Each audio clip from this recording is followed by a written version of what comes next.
Hi guys, Jason here from Trojan Photography, and today I'm going to do a review of the Rokinon 8mm f3.5 lens. So first of all, this lens does come under many names. Rokinon's sort of the main one. You got Samyang, Optika. There's a couple of different other ones out there. Generally, if it looks like this lens, it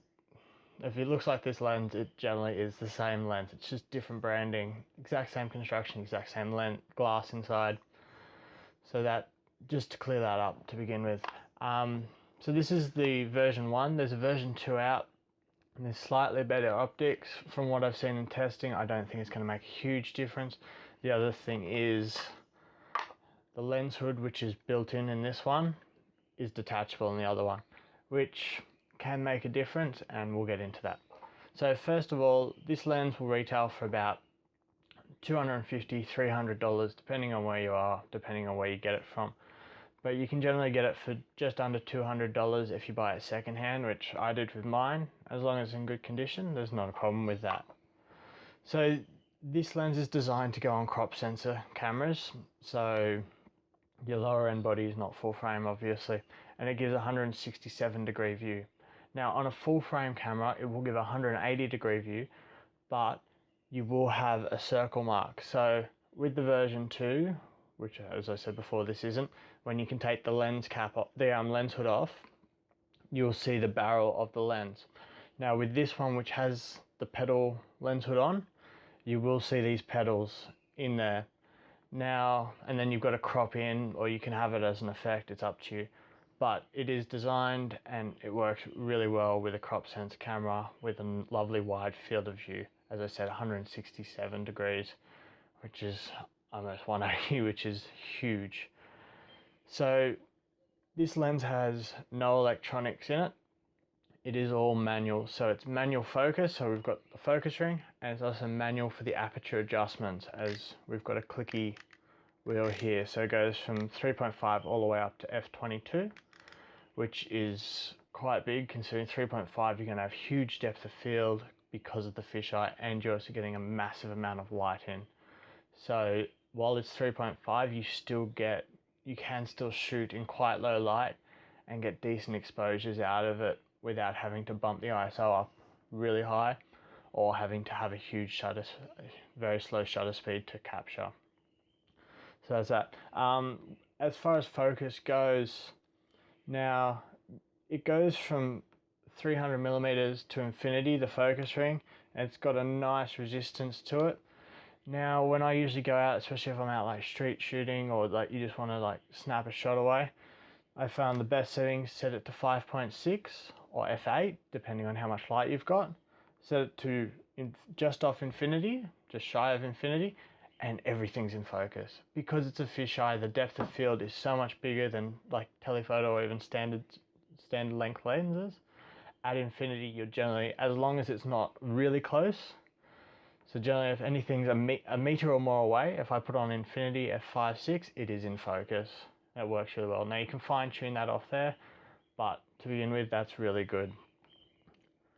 So as I said, at f3.5, while the shots are okay, you'll generally find they are a bit soft, especially around the edges, very soft, but it is a fisheye lens, so it's going to have a lot of distortion around the edges, so you're not going to get anything really sharp off there anyway.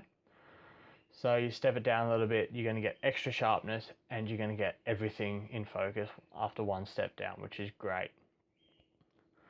As I said, the minimum focus distance is 300 mil, 1 foot. So you can still get quite close to things, and you'll find from 1 foot away from a flower or something, you're still going to capture a lot of stuff with that huge field of view, which is great for like really cool and quirky type shots. It's something very different. And that's what this lens is about. It's about having something different in your bag, not getting those standard normal shots you can even get with your phone or something. It's just very different. It's a very niche market for it. So it also handles flare very well, and as you can imagine, with such a wide field of view, flare can be a huge issue as you're capturing so much. If the sun's anywhere forward of you, with a lens that couldn't handle the flare, you'd have big problems and it would blow out the shot and ruin the shots. But this lens seems to handle it amazingly well. There's some coating on there or something that just handles it well, and I've not had any issues where flare has ruined a shot, which is great. So with the build quality, this is a great build quality. Now the lens cap's plastic, the rear cap it comes with is plastic, and the lens cap, the pedal lens hood is plastic, it's attached. The rest of it is a metal construction, even the rear, full metal construction around it. There's plastic inside, and it's a very solid lens. And while it's quite small, and it's great because it's small, it's only slightly bigger than my 50mm lens. It weighs a little bit, and it feels really solid. And you gotta like that in the lens. It's just a solid build. It feels nice, feels like it's not gonna break or fall to bits like some of those other cheaper lenses do. It is a really great specialty lens. It's not something you're always gonna have in, like, go out and expect to shoot with, but I like to always chuck in my bag if I'm going out to shoot cars, I'm going out to shoot in a van, or I'm just going for a bushwalk or something. You get a completely different perspective. As with a telephoto, you can sort of roughly see what you're going to get to an extent. With this lens, you just put it on and you're just amazed by the field of view, and that's what's so great. And because it's so small, you can just chuck it in your bag, and it's not really going to weigh you down too much. It's not going to take up a huge amount of space that you can't take another lens you want to, but it works really well, and you get some really cool, quirky shots. And at the end of this video, I'll have a little slideshow of some of the shots, just a few of the shots I've taken, and I haven't necessarily gone to an event going, yeah, I'm going to shoot this with the 8mm like I do with some of my other lenses. Like I'll go to a car event and go, yeah, telephoto is what I'm using. You just whip this out of the bag, chuck it on the camera, and some of the shots you get are just amazing and great, and you love them. So that's really good.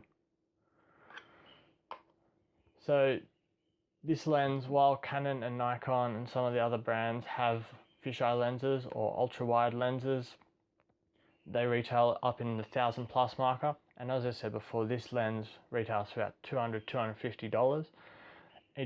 No one else can compete with that. Like, this lens is that nice. It's one of the cheapest lenses you could get besides like the Nifty 50 or something.